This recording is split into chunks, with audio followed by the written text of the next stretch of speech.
नमस्कार दोस्तों। ये देखिए, इसमें आज हम जो है एक बड़ा सा सैमसंग टीवी आया है, इसे बनाएंगे। ठीक है। इसमें समस्या देखिए, यह पूरी तरीक़ा से डेड पड़ा हुआ है। ठीक है। तो इसे खोल लेने के बाद में जैसा कि हम इसके अंदर का ये पार्ट्स देखते हैं, तो सब ये देखिए, इसमें अल्ट्रा स्लिम वाला जो है योक कॉइल लगा हुआ है और ये आईसी वाला बेस प्लेट है। ठीक है, जो कि एलजी वगैरह में इस्तेमाल हुआ रहता है।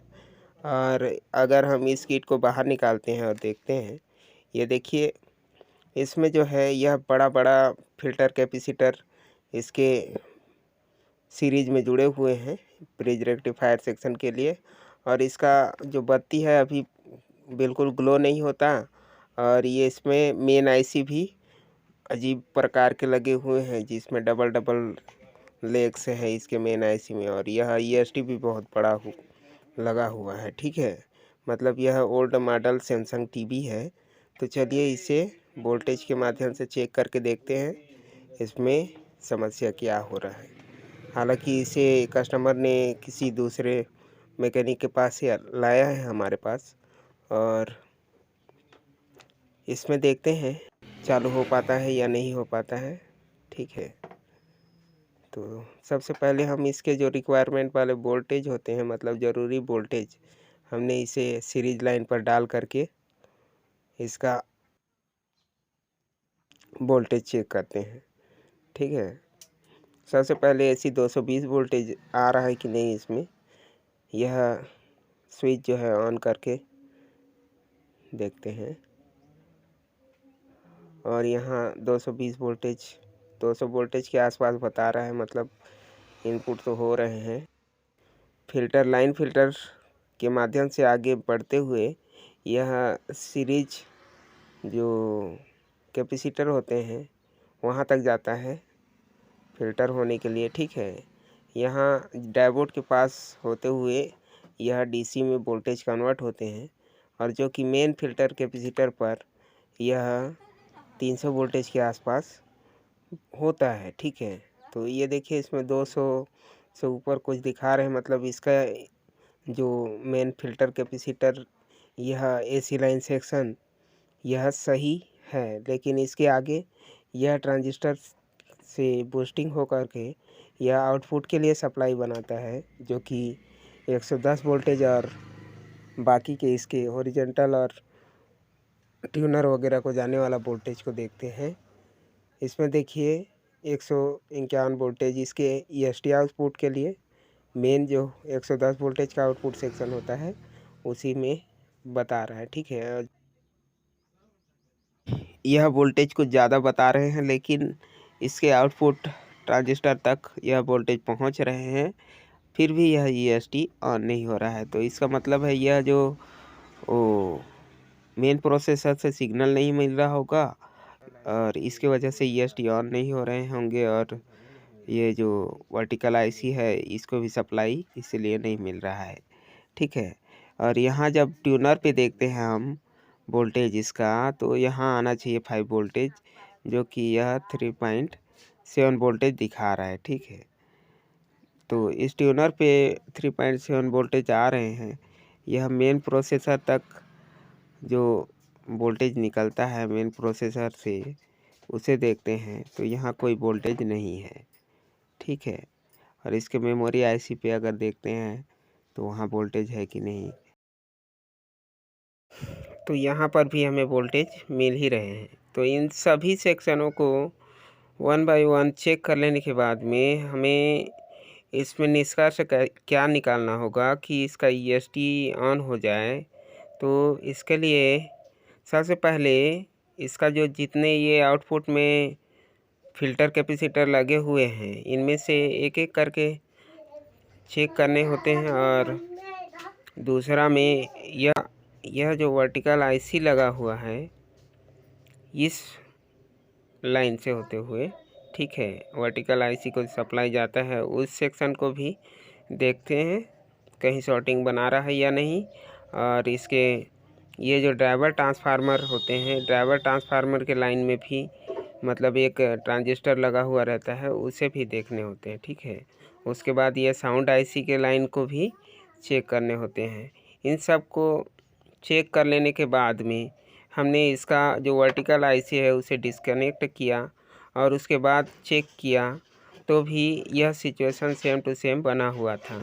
इसके जो यह आउटपुट ट्रांजिस्टर है इसे भी निकाल करके हमने चेक किया, हालांकि यह सही है। तो फिर यहाँ से सप्लाई अगर शॉर्टिंग बनाता रहे तो यह ESD को डिस्कनेक्ट करता है, ठीक है। तो इसको निकाल लेने के बाद में भी हमने चेक किया तो भी इसमें हमें शॉर्टिंग नज़र नहीं आया, ठीक है। हमें थक हार के इसमें जो है अंत में रिज़ल्ट वही निकालना पड़ा जो सामने वाला मैकेनिक निकाल करके इसे रिजेक्शन दिया था, ठीक है। क्योंकि इसमें ESD बन ही नहीं रहा था और ना ही इसके स्टैंड बाई LED जल रहे थे। हमने ये सारे रेगुलेटर सेक्शन सभी को भी चेक करके देख लिए, इसके जो सेंसर पैनल तक वोल्टेज जा रहे थे, ठीक है, लेकिन इसका LED ग्लो नहीं हो रहा था। तो सामान्यतः कहा जाए तो इसका जो है यह लाइन में कोई ख़राबी नहीं मिला हमें, और इसका जो है यह मेन प्रोसेसर आईसी जो है ख़राब लगा हमें। इनमें दो कारण संकेत लगे हमें, या तो इसका ESD ख़राब हो चुका है, इसकी वजह से इसमें वोल्टेज प्रॉपर दिखा तो रहे हैं फिर भी सर्किट काम नहीं कर रहा है, या तो फिर इसका यह मेन प्रोसेसर आईसी जो है यह ख़राब हो चुका है, ठीक है। क्योंकि इस प्लेट में देखा जाए तो बहुत सारे डस्ट भी लग चुके थे, इस आईसी सेक्शन पे भी बहुत सारे डस्ट ऊपर साइड से जमा हो चुके थे। तो आखिरी में हमने इसे रिजेक्ट किया और इसमें एक नया किट डालना सोचा। तो सोचे कि इतना बड़ा टीवी है, इसमें कौन सा किट डालें, क्या किट इसमें मैच हो सकता है। उस हिसाब से फिर हमने डिसाइड किया कि इसमें जो योक कॉइल लगा हुआ है वह तो अल्ट्रा स्लिम वाला योक कॉइल है, तो क्यों ना हम इसमें अल्ट्रा स्लिम किट लगा कर देखते हैं। और यहाँ पर देखिए ये अंतिम हमारा जांच का प्रोसेस था कि ये देखिए 2.2 वोल्टेज की लाइन जो यह मेन प्रोसेसर आईसी तक जा रहा है। इस मेन प्रोसेसर आईसी को चलाने के लिए 3.3 वोल्टेज की ज़रूरत होती है, जो कि यह 2.2 वोल्टेज दिखा रहा है, ठीक है। 2.2 वोल्टेज दिखाता है और 2.9 भी दिखाता है। तो देखिए यह बत्ती अभी भी ग्लो नहीं हुए हैं, इसमें बहुत सारे काम कर लेने के बाद भी, ठीक है। तो इस वजह से हमें इस मेन आईसी को रिजेक्ट करना होगा और अभी हम इसका काम जो है स्थगित करते हैं। आपको दिखा देते हैं कि यह जो मेन आईसी को जाने वाला सप्लाई है, इसमें जब भी हम 3.3 वोल्टेज की सप्लाई देते हैं तो यह ड्रॉप हो जाता है। इसका मतलब आप ही समझ सकते हैं। तो इसके आगे हम इसे और नहीं बनाएंगे, इसमें एक नया किट लगाते हैं। उसके बाद आपको इसका पिक्चर की सेटिंग करना बताते हैं, क्योंकि एक नए अल्ट्रा स्लिम या किसी भी टीवी में नए किट लगाने में भी बहुत सारी चुनौतियां होती हैं, ठीक है। यह मेन आईसी सामान्यतः ख़राब हो चुका है, यह आधा काम कर रहा है और इसके आधे सेक्शन कोई काम नहीं कर रहे हैं। इस वजह से यह प्लेट ऑन नहीं हो रहा है, ठीक है। तो कुछ इस प्रकार से ही बहुत सारे दिक्कतों से जूझना पड़ता है इस मेन आईसी के चक्कर से। और क्योंकि यह बहुत ओल्ड मॉडल सैमसंग का टीवी है, इसका पार्ट्स मिलना तो हमारे तरफ मुश्किल ही नहीं नामुमकिन है, ठीक है। ऑनलाइन अगर मंगा के लगाते हैं तो बहुत लंबा दिन ले जाएगा, इसलिए हम इसमें एक न्यू किट ही लगाने का प्रयास करते हैं। और इसमें भी पिक्चर की मैचिंग कराना थोड़ा सा दिक्कत हो जाता है। यहाँ ये देखिए यह मेन बेस के प्लेट पर भी इसका जो मेन फिल्टर कैपेसिटर होता है वह भी फूला हुआ सा है, ठीक है। इसकी वजह से भी यह मेन आईसी शायद काम नहीं कर रहा हो या ड्रॉप हो रहा हो। यह सब डाउट होने के कारण इस काम को हम यहीं पे स्थगित किए और इसमें एक नया प्लेट लगाते हैं जो कि इसके जो सभी पिक्चर की पर्दे की क्वालिटी सेटिंग और इसके योग की सेटिंग, ये सब परफेक्ट तरीक़ा से करने के लिए आप दूसरे वीडियो देख सकते हैं हमारे आने वाले इसी के पार्ट 2 में, ठीक है।